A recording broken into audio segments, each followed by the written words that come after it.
Besides the regular text annotations that you can add in onto your scene, what you can also do is add in voice annotations to be more specific.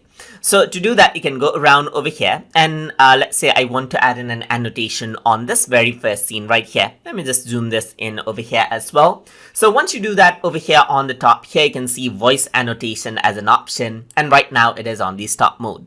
So if I were to go around and then let's say if I were to click on record voice annotation, then it says press the record button to start recording. So I am starting to record this, and now as I speak along, it is recording my annotation right here. And as I press the stop button, it stops it out. You can press the play button to hear it back out. So I am starting to record this.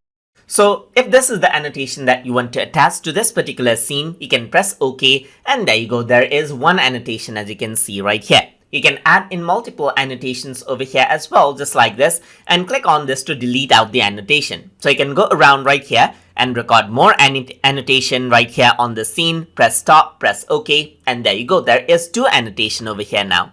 You can click on another scene and then hit the record button to record more annotations over here as well, and click on the stop button and OK, and there you go. So this is what you have, as you can see.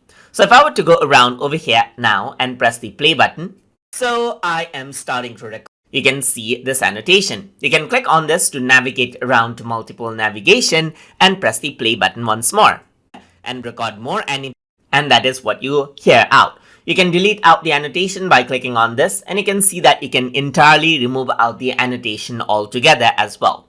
So whatever annotation that you record, it won't show up right here because it is more like a vocal note for reference that you attach out into scenes.